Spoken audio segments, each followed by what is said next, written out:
President Trump plans to meet with members of the hard-right House Freedom Caucus today at the White House as he works to sell his big beautiful bill to skeptical lawmakers.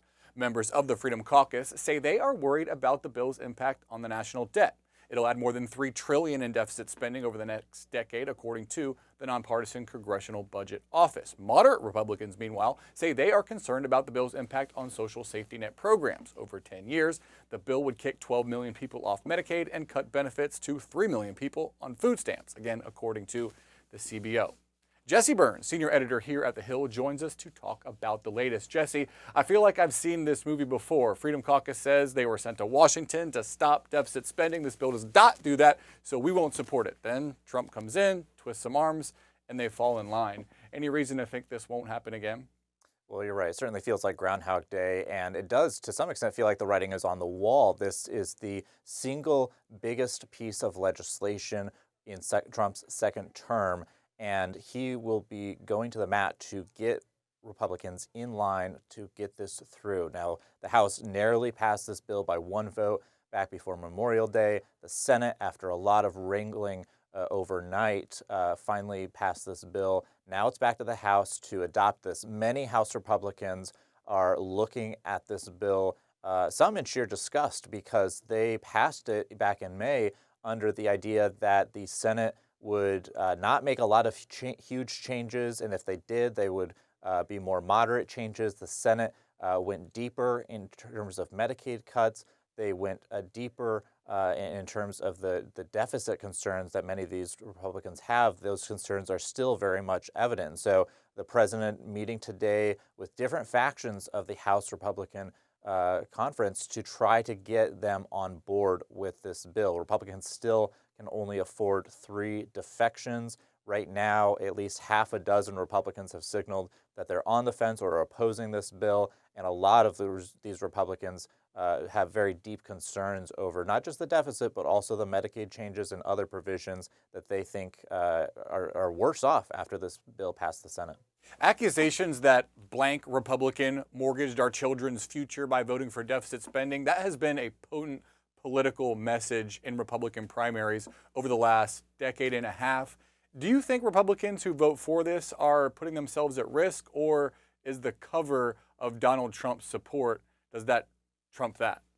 Well, Democrats certainly are going to make it an issue, whether Republicans want it to be an issue or not. A lot of Republicans have been very vocal, especially those who have been opposed to this bill or ultimately voted for it after some grumbling, saying that they think that this is a huge risk for the party heading into the 2026 midterms. We've already seen even Senator Lisa Murkowski of Alaska basically say, even though she was the pivotal vote to actually get this through the Senate, signaling after that vote that she wanted the bill. It wasn't perfect. She said she wanted some additional changes even after casting that crucial vote. And so for many of these Republicans, they're well aware of the political risks that come with cutting many of these social safety net programs, SNAP benefits, food stamps, as well as Medicaid, as well as individuals on the Affordable Care Act marketplaces who are going to be going without coverage. And so certainly some deep concerns across the country. Now,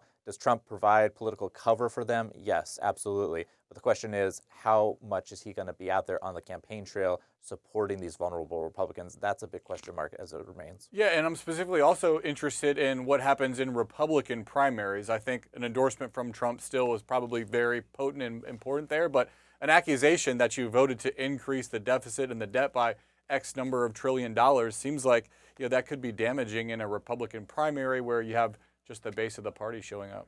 Yeah, and right now Trump is very much saying he wants people to go along with this bill.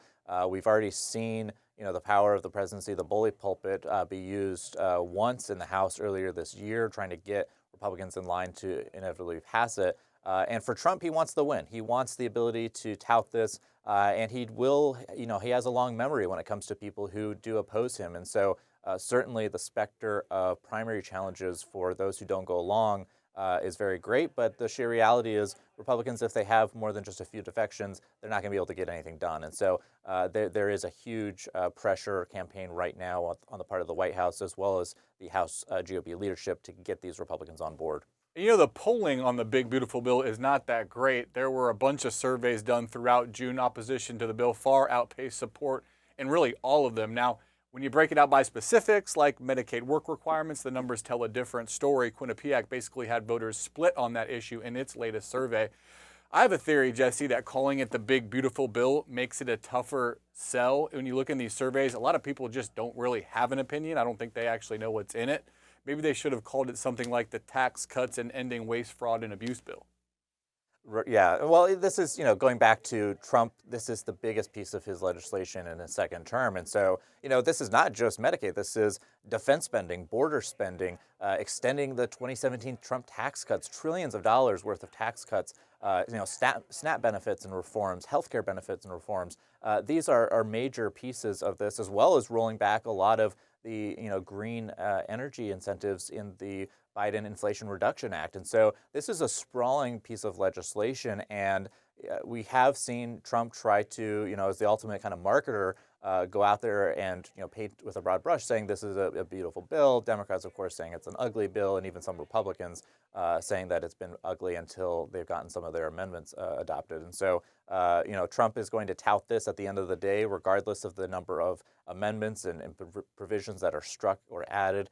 At the end of the day, he wants the win, and that's going to be the writing principle. Yeah, maybe they could have come up with an acronym that would make it an easier sell, but I'm not going to get in front of Trump's marketing prowess, because that is obviously something that he's excelled at over the years. What do you make of the bending over backwards for Alaska Senator Lisa Murkowski? I mean, they're basically doing a carve-out for states with high error rates in their food stamp programs. Alaska is one of the worst offenders. That seems like it's rewarding bad behavior. At Murkowski's request, they removed a tax on solar and wind projects that source material, financial, or other support from China. I mean, there's a dang cutout for to benefit bowhead whaling boat captains, so long as they're recognized by the Alaska Eskimo Whaling Commission. I mean, geez, some sausage making here at its finest.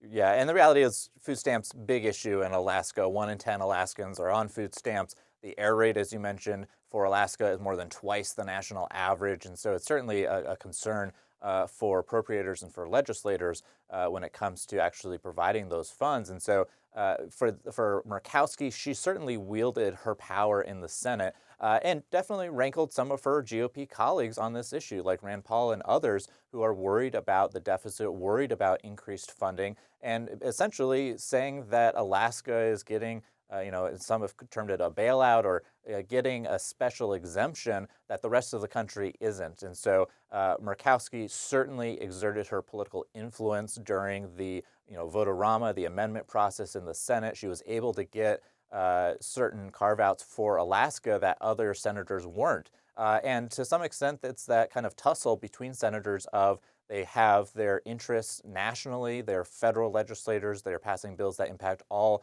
300 plus million Americans, but they're also looking out for their constituents in their own states. And that really came to in focus with Murkowski in particular. She held out until the very end, when she was the vote that they absolutely needed after Susan Collins, and others indicated they were going to oppose it. And she got what she wanted at the end of the day from the Republican leaders. Yeah, and she even said it herself. This bill is good for Alaska, maybe not so great for the rest of the country. Right. So it'll be interesting to see what happens in the House, and then if they can actually get it to President Trump before the July 4th holiday like they plan on doing.